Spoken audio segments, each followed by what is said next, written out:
Le débrief de RTCI. Le débrief de RTCI. Le ministère des Technologies de la Communication annonce cette semaine le lancement d'une expérience d'exploitation des services Internet par satellite en Tunisie, fournie par Starlink de l'entreprise américaine SpaceX à l'issue d'un accord signé au mois de juillet dernier. Ce test de 3 mois se tient dans les gouvernorats de Tunis, l'Ariana et Gabès.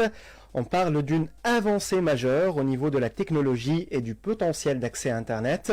Pour nous expliquer davantage, j'ai l'honneur de recevoir par téléphone Monsieur Chawqi Chihi, directeur général des technologies de la communication. Bonjour et bienvenue sur RTCI. Bonjour Zed, bonjour à tous les auditeurs et à toutes les auditrices de RTCI. Merci pour l'invitation. Merci Chawqi, merci à vous également. Alors si on revient d'abord sur ce service d'Internet par satellite, c'est quoi au juste? En quoi consistent ces avantages par rapport au service de satellite, disons classique? Qu'est-ce que vous pouvez nous en dire plus?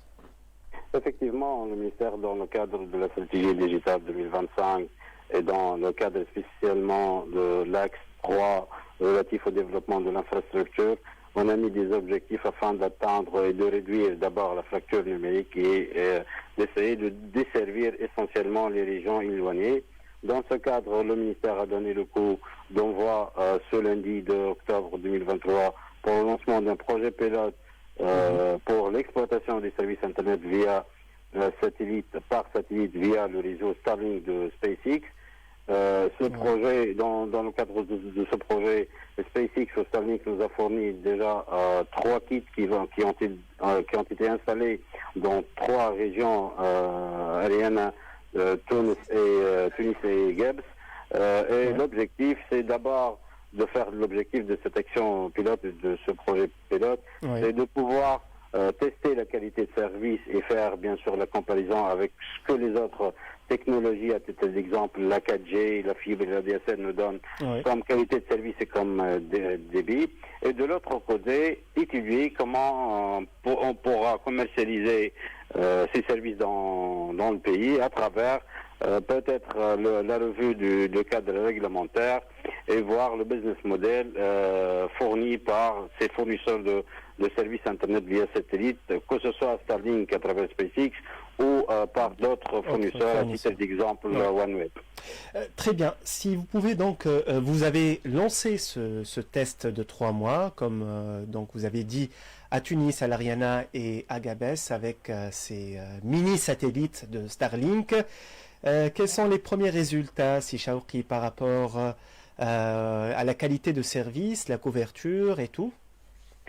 Bon, effectivement, lorsqu'on a lancé le premier test de débit uniquement, on a eu aux alentours de 287 mégabits par seconde. Mais cette opération de test qui va être assurée par les équipes techniques du Centre des études et de la recherche en télécommunications, le CERT, va se dérouler tout au long de la période de 3 mois et devra se faire dans des différentes conditions, que ce soit conditions climatiques, et dans les différentes régions aériennes, Tunis et Gabès, et dans plusieurs périodes tout au long de la journée. Donc, à la fin de l'opération de test, à la fin de cette action pilote, on va pouvoir récolter les différentes valeurs des mesures qui ont été effectuées par les équipes de CERT, et bien sûr, on va publier ce résultat de test et faire la comparaison avec les autres technologies.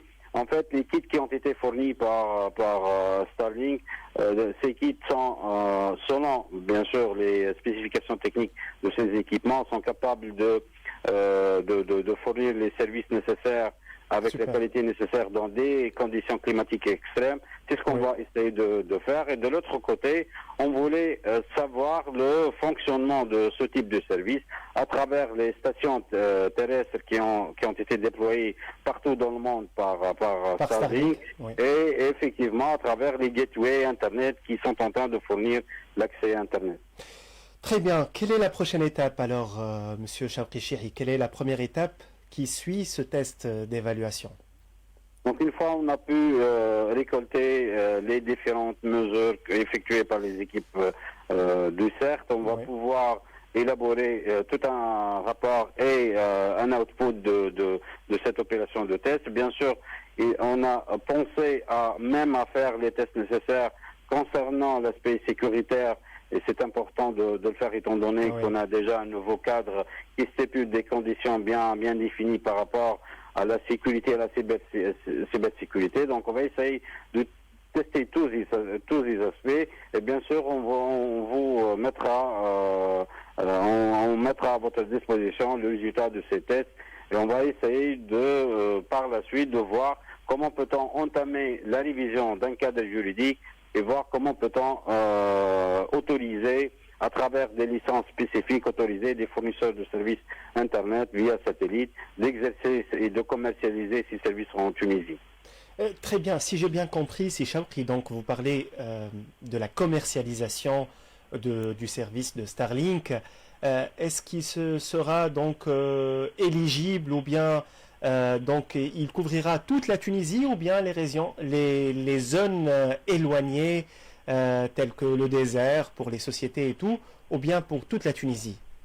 Le service pourra être fourni partout dans le généralisé. pays, pour toute la Tunisie. Et de l'autre côté, on a d'autres secteurs qui sont demandeurs des services spécifiques Internet via satellite. À titre d'exemple, les secteurs du tourisme, là où on a des campagnes et des missions d'exploration du désert dans le pays. Donc on voulait mettre dans le Sahara, on voulait mettre à la disposition des touristes ces moyens de communication et de connexion Internet via satellite. De l'autre côté, on a d'autres, bien sûr, secteurs, comme le secteur maritime, qui ont besoin... La navigation et la pêche, qui ont besoin déjà de ce type de service, là où on ne pourra pas déployer des réseaux terrestres. D'accord. Est-ce qu'il y aurait une collaboration entre Starlink et des opérateurs en Tunisie, ou est-ce qu'il s'agit de l'opérateur lui-même qui va lancer et commercialiser son service en Tunisie?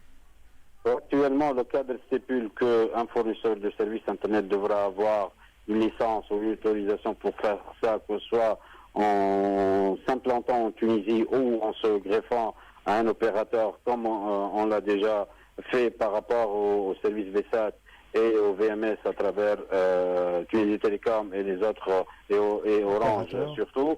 Voilà. Cette action pilote va nous permettre de discuter, de négocier avec Starlink et avec les autres, bien sûr, fournisseurs, à titre d'exemple OneWeb, de discuter le business model à mettre en place et comment peut-on faire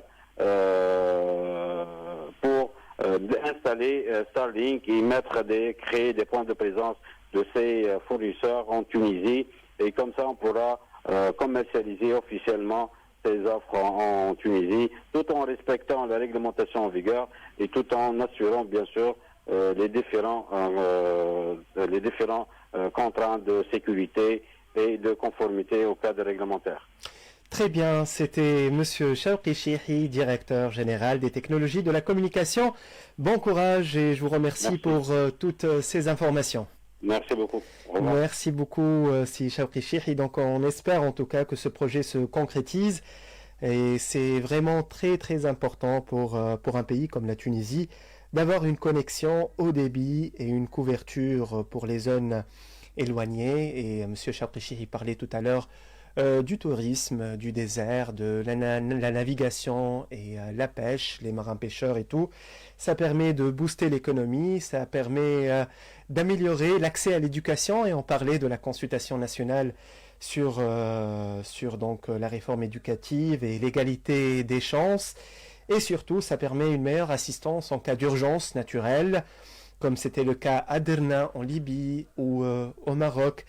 Donc c'est sûrement donc très très très important pour dans ces cas ou cas d'urgence naturelle. Vous êtes à l'écoute du débrief de RTCI, ne quittez pas, on revient dans quelques instants.